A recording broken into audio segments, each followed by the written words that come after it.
La máscara de la muerte roja, de Edgar Allan Poe. Durante mucho tiempo, la muerte roja había devastado la región. Jamás pestilencia alguna fue tan fatal y espantosa. Su avatar era la sangre, el color y el horror de la sangre. Se producían agudos dolores, un súbito desvanecimiento y después un abundante sangrar por los poros y la disolución del ser. Las manchas purpúreas por el cuerpo, y especialmente por el rostro de la víctima, desechaban a ésta de la humanidad y la cerraban a todo socorro y a toda compasión. La invasión, el progreso y el resultado de la enfermedad eran cuestión de media hora.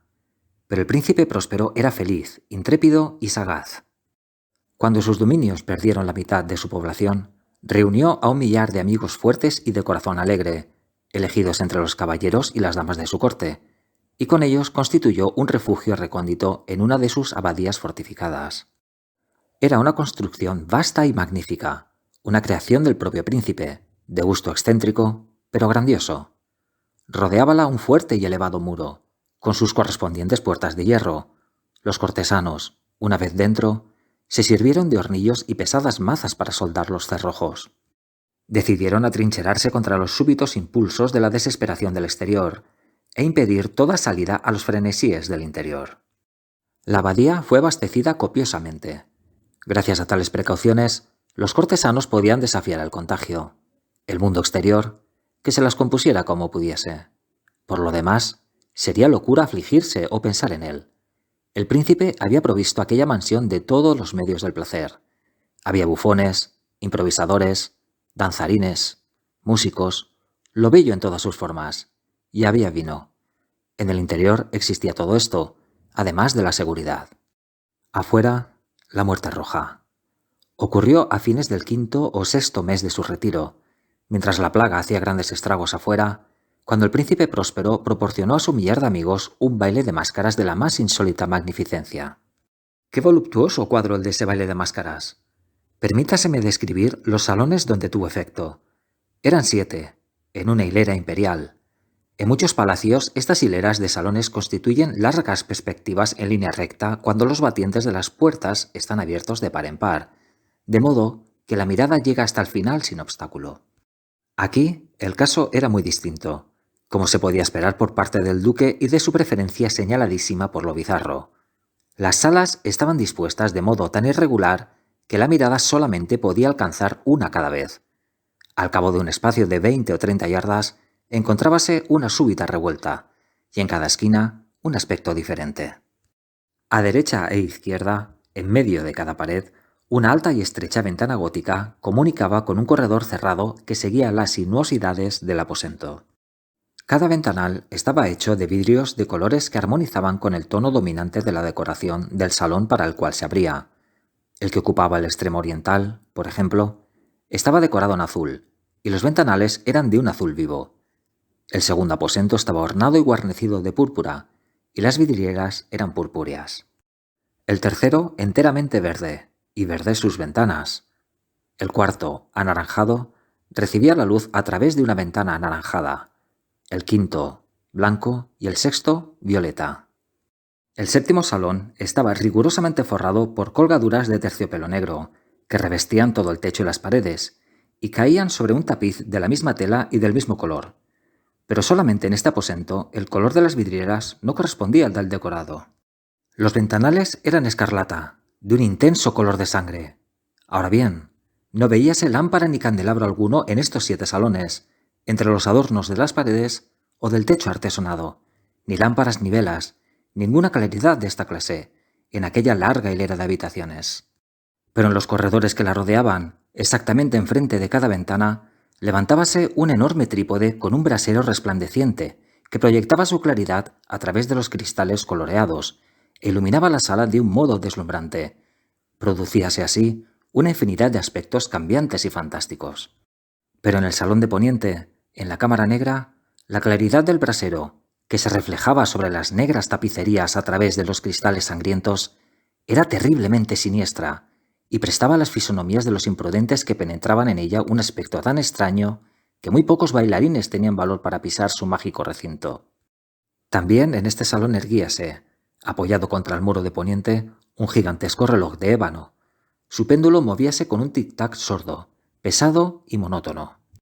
Y cuando el minutero completaba el circuito de la esfera e iba a sonar la hora, salía de los pulmones de bronce de la máquina un sonido claro, estrepitoso, profundo y extraordinariamente musical, pero de un timbre tan particular y potente que, de hora en hora, los músicos de la orquesta veíanse obligados a interrumpir un instante sus acordes para escuchar el sonido.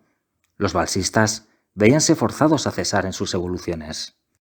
Una perturbación momentánea recorría toda aquella multitud, y mientras sonaban las campanas notábase que los más vehementes palidecían, y los más sensatos pasábanse las manos por la frente, pareciendo sumirse en meditación o en un sueño febril. Pero una vez desaparecía por completo el eco, una ligera hilaridad circulaba por toda la reunión. Los músicos mirábanse entre sí y reíanse de sus nervios y de su locura. Jurábanse en voz baja unos a otros que la próxima vez que sonaran las campanadas no sentirían la misma impresión.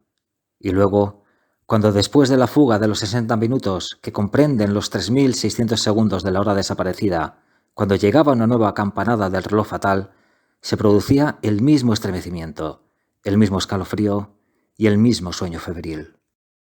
Pero a pesar de todo esto, la orgía continuaba alegre y magnífica. El gusto del duque era muy singular. Tenía una vista segura por lo que se refiere a colores y efectos. Despreciaba el decoro de moda. Sus proyectos eran temerarios y salvajes, y sus concepciones brillaban con un esplendor bárbaro. Muchas gentes lo consideraban loco. Sus cortesanos sabían perfectamente que no lo era. Sin embargo, era preciso oírlo, verlo, tocarlo, para asegurarse de que no lo estaba. En ocasión de esta gran fiesta, había dirigido gran parte de la decoración de los muebles, y su gusto personal había dirigido el estilo de los disfraces. No hay duda de que eran concepciones grotescas. Era deslumbrador, brillante. Había cosas chocantes y cosas fantásticas, mucho de lo que después se ha visto en Hernani. Había figuras arabescas, con miembros y aditamentos inapropiados. Delirantes fantasías, atavíos como de loco. Había mucho de lo bello, mucho de lo licencioso, mucho de lo bizarro, algo de lo terrible, y no poco de lo que podría haber producido repugnancia. De un lado a otro de las 7 salas pavoneábase una muchedumbre de pesadilla, y esa multitud, la pesadilla, contorsionábase en todos sentidos, tiñéndose del color de los salones, haciendo que la música pareciera el eco de sus propios pasos. De pronto, repica de nuevo el reloj de ébano que se encuentra en el salón de terciopelo. Por un instante, queda entonces todo parado. Todo guarda silencio, excepto la voz del reloj. Las figuras de pesadilla quédanse yertas, paradas, pero los ecos de la campana se van desvaneciendo. No han durado sino un instante, y apenas han desaparecido, una risa leve mal reprimida se cierne por todos lados, y una vez más, la música suena, vive en los ensueños. De un lado a otro, retuércense más alegremente que nunca, reflejando el color de las ventanas distintamente teñidas y a través de las cuales fluyen los rayos de los trípodes. Pero en el salón más occidental de los 7 no hay ahora máscara ninguna que se atreva a entrar, porque la noche va transcurriendo. Allí se derrama una luz más roja a través de los cristales color de sangre, y la oscuridad de las cortinas teñidas de negro es aterradora. Y a los que pisan la negra alfombra, llégales del cercano reloj de ébano un más pesado repique, más solemnemente acentuado que el que hiere los oídos de las máscaras que se divierten en las salas más apartadas. Pero en estas otras salas había una densa muchedumbre. En ellas latía febrilmente el corazón de la vida. La fiesta llegaba a su pleno arrebato cuando, por último, sonaron los tañidos de medianoche en el reloj, y entonces la música cesó, como ya he dicho, y apaciguáronse las evoluciones de los danzarines. Y como antes, se produjo una angustiosa inmovilidad en todas las cosas, pero el tañido del reloj había de reunir esta vez 12 campanadas. Por esto ocurrió tal vez que, con el mayor tiempo, se insinuó en las meditaciones de los pensativos que se encontraban entre los que se divertían mayor cantidad de pensamientos. Y quizá por lo mismo, varias personas entre aquella muchedumbre, antes que se hubiesen ahogado en el silencio los postreros ecos de la última campanada, habían tenido tiempo para darse cuenta de la presencia de una figura enmascarada que hasta entonces no había llamado la atención de nadie. Y al difundirse en un susurro el rumor de aquella nueva intrusión, se suscitó entre todos los concurrentes un cuchicheo o murmullo significativo de asombro y desaprobación. Y luego, finalmente, el terror, el pavor y el asco. En una reunión de fantasmas como la que he descrito, puede muy bien suponerse que ninguna aparición ordinaria hubiera provocado una sensación como aquella. A decir verdad, la libertad carnavalesca de aquella noche era casi ilimitada. Pero el personaje en cuestión había superado la extravagancia de un Herodes y los límites complacientes, no obstante, de la moralidad equívoca e impuesta por el príncipe. En los corazones de los hombres más temerarios hay cuerdas que no se dejan tocar sin emoción. Hasta en los más depravados, en quienes la vida y la muerte son siempre motivo de juego, hay cosas con las que no se puede bromear. Toda la concurrencia pareció entonces sentir profundamente lo inadecuado del traje y de las maneras del desconocido. El personaje era alto y delgado, y estaba envuelto en un sudario que lo cubría de la cabeza a los pies. La máscara que ocultaba su rostro representaba tan admirablemente la rígida fisonomía de un cadáver que hasta el más minucioso examen hubiese descubierto con dificultad el artificio. Y sin embargo, todos aquellos alegres locos hubieran soportado, y tal vez aprobado, aquella desagradable broma. Pero la máscara había llegado hasta el punto de adoptar el tipo de la muerte roja. Sus vestiduras estaban manchadas de sangre, y su ancha frente, así como sus demás facciones, se encontraban salpicadas con el horror escarlata. Cuando los ojos del príncipe Próspero se fijaron en aquella figura espectral, que con pausado y solemne movimiento, como para representar mejor su papel, pavoneábase de un lado a otro entre los que bailaban, se le vio, en el primer momento, conmoverse por un violento estremecimiento de terror y de asco, pero un segundo después, su frente enrojeció de ira. «¿Quién se atreve?», preguntó con voz ronca a los cortesanos que se hallaban junto a él. «¿Quién se atreve a insultarnos con esta burla blasfema? Apoderaos de él y desenmascararle, para que sepamos a quién hemos de ahorcar en nuestras almenas al salir el sol». Ocurría esto en el Salón del Este, o Cámara Azul, donde hallábase el príncipe Próspero al pronunciar estas palabras. Resonaron claras y potentes a través de los 7 salones, pues el príncipe era un hombre impetuoso y fuerte, y la música había cesado a un ademán de su mano. Ocurría esto en la Cámara Azul, donde hallábase el príncipe rodeado de un grupo de pálidos cortesanos. Al principio, mientras hablaba, hubo un ligero movimiento de avance de este grupo hacia el intruso, que en tal instante estuvo también al alcance de sus manos y que ahora, con paso tranquilo y majestuoso, acercábase cada vez más al príncipe. Pero por cierto terror indefinido, que la insensata arrogancia del enmascarado había inspirado a toda la concurrencia, nadie hubo que pusiera mano en él para prenderle, de tal modo que, sin encontrar obstáculo alguno, pasó a una yarda del príncipe, y mientras la inmensa asamblea, como obedeciendo a un mismo impulso, retrocedía desde el centro de la sala hacia las paredes, él continuó sin interrupción su camino, con aquel mismo paso solemne y mesurado que le había distinguido desde su aparición, pasando de la cámara azul a la purpúrea, de la purpúrea a la verde, de la verde a la anaranjada, de esta a la blanca, y llegó a la de color violeta antes de que se hubiera hecho un movimiento decisivo para detenerle.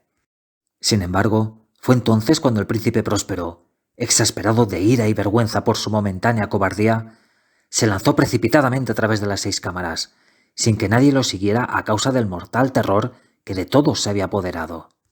Blandía un puñal desenvainado, y se había acercado impetuosamente a unos 3 o 4 pies de aquella figura que se batía en retirada, cuando ésta, habiendo llegado al final del salón de terciopelo, volvióse bruscamente e hizo frente a su perseguidor. Sonó un agudo grito y la daga cayó relampagueante sobre la fúnebre alfombra, en la cual, acto seguido, se desplomó, muerto, el príncipe Próspero.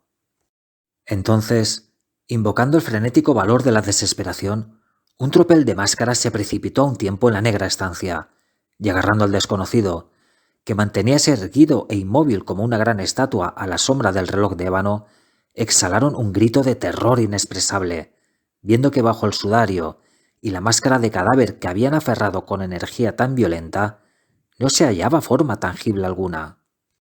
Y entonces reconocieron la presencia de la muerte roja.